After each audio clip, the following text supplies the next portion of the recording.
देखिए, अगर डिस्कशन के लिए तैयार हैं तो सदन में तो दिख नहीं रहे हैं, अभी भी नहीं दिख रहे हैं। वो आ जाते तो शायद हम उनकी बात सुन लेते, पर वो पहले ही अटेंशन चाह रहे हैं, ऐसा तो नहीं चलता है। इतने दिनों से लगातार विपक्ष की मांग है। दो हमारे मेन मुद्दे हैं। पहले नीट का जो आंदोलन हुआ 20 तारीख को, जिस तरीके से बर्बरता हुई, उस पर अब तक कोई जवाब नहीं आया है। उसके बाद चंदा चोरी का एक मुद्दा है, लेकिन वो आए तो पहले बाहर से बाहर ही आप लोगों के माध्यम से सवाल पूछवा रहे हैं और कहलवा रहे हैं, लेकिन अंदर तो प्रकट नहीं हो पा रहे हैं। तो वो आ जाएं अगर सदन में, तो मुझे उम्मीद है कि पूरा विपक्ष उनको देखकर उनकी बात सुनने के लिए तैयार भी होगा।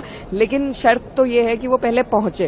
पहले से पहले कह रहे हैं कि मैं आने को तैयार हूं। तैयार हैं तो आ जाइए, कितनी दूर है। वैसे भी होम मिनिस्टर हैं, वो 17 दिन से नहीं आए हैं, 17-18 दिन से। आना भी चाहिए।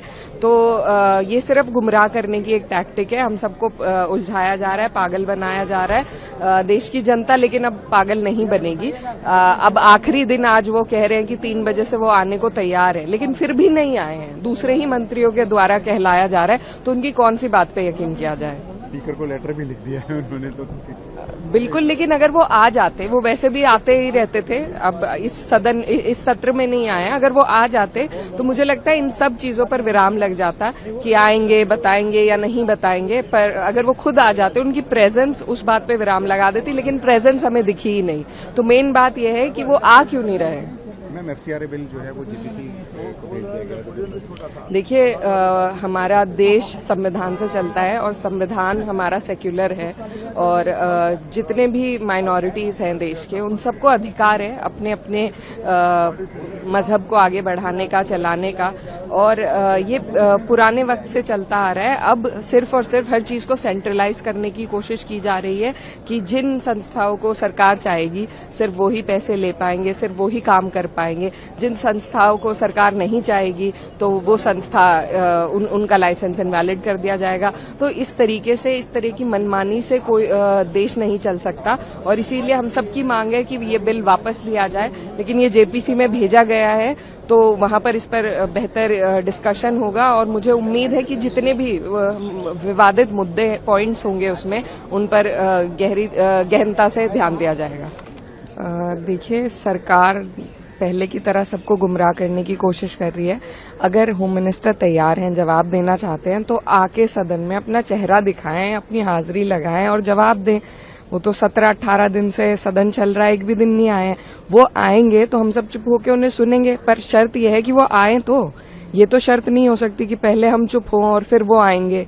शर्त तो ये है कि आप आइए, आप जवाब दीजिए, आप जिम्मेदारी लीजिए। उसे आपकी शक्ल देखेंगे तो हम बैठ जाएंगे, लेकिन आप आ ही नहीं रहे हैं, और मीडिया में बस सरकार अपनी ही बातें बना रही है।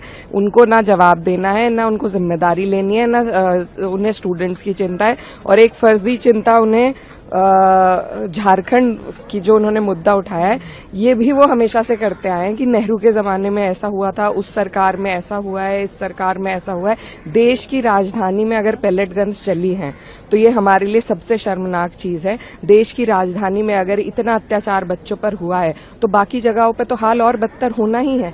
आप देश की राजधानी में बैठे हैं, आपको सबसे पहले यहाँ का जवाब देना है, क्योंकि यहाँ आपकी जिम्मेदारी है। हम झारखंड में नहीं खड़े हैं, हम देश की संसद जो दिल्ली में स्थित है वहां खड़े हैं, तो हम यहीं का जवाब मांगेंगे। झारखंड में भी हम सब स्टूडेंट्स के साथ हैं, वहां भी सरकार से जवाबदेही लेनी चाहिए। लेकिन ये तो आपका रास्ता साफ नहीं कर सकता ना कि पहले उनसे लो, वहां तो बाद में प्रोटेस्ट शुरू हुआ है, यहाँ पहले हो गया। आपने जवाब दे दिया है, आप पहले ये बताइए, आपने जवाब दे दिया, आप सदन में आ गए, जो आप व्हाट अबाउटरी पे फिर से लग गए हैं। तो ये बेकार की बातें करने वाले लोग हैं। Subscribe to One India and never miss an update. Download the One India app now.